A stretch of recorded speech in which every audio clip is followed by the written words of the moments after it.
شوہر اور بیوی کو بذریعہ ڈاک کسی فلم کے 2 ٹکٹ ملے۔ ان کے ساتھ کسی قسم کی کوئی تحریر نہیں تھی، یہاں تک کہ بھیجنے والے کا نام بھی نہیں تھا۔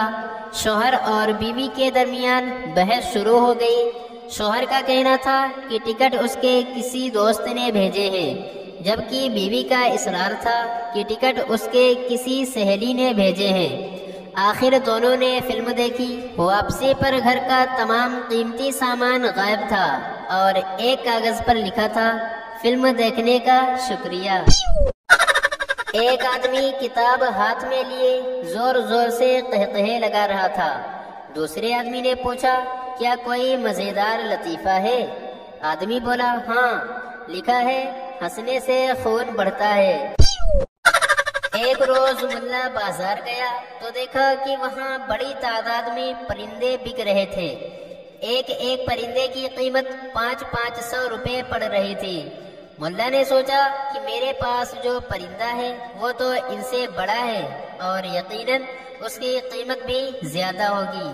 اگلے روز وہ اپنی مرغی لے کر بازار پہنچ گیا، لیکن کوئی بھی اس کے 50 روپے بھی دینے کے لیے تیار نہ ہوا۔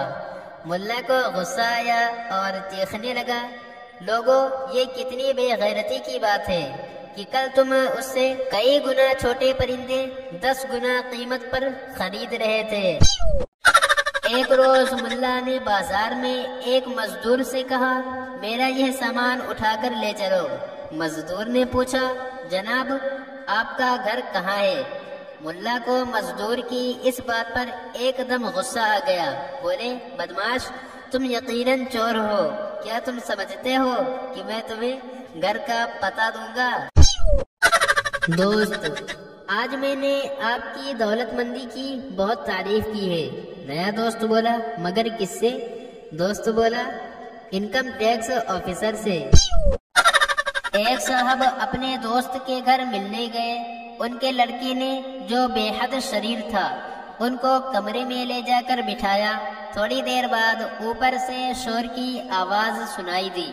دوست نے لڑکے سے پوچھا، اوپر شور کیسا ہے؟ لڑکے نے کہا، کچھ نہیں، امی مننے کی پتلون فرش پر پٹخ رہی ہے۔ دوست نے کہا، مگر پتلون پٹخنے سے ایسی آواز پیدا نہیں ہوتی۔ لڑکے نے لاپرواہی سے کہا، ممکن ہے منا بھی پتلون کے اندر ہی ہو۔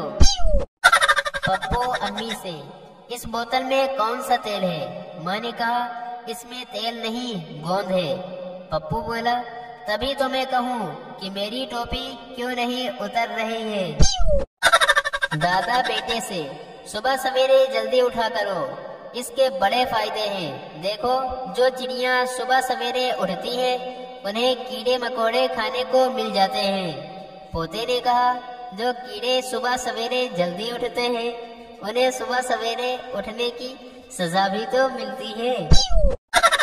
بیٹے نے باپ سے کہا، میں کھڑکی کے قریب کھڑا گانا گا رہا تھا تو کسی نے ایک جوتا پھینکا۔ باپ نے کہا، ٹھیک ہے، ایک گانا اور گاؤ تاکہ دوسرے پیر کا جوتا بھی آ جائے۔ ایک شخص سے جب اس کے پڑوسیوں کے بارے میں پوچھا گیا تو اس نے بڑی خوش دلی سے جواب دیا، میرے پڑوسی بہت اچھے ہیں، وہ ہمیشہ پرامن رہتے ہیں۔ پوچھنے والے نے دوسرا سوال کیا، پھر آپ نے رائفل کیوں رکھی ہوئی ہے؟ شخص بولا، پڑوسیوں کو پرامن رکھنے کے لیے۔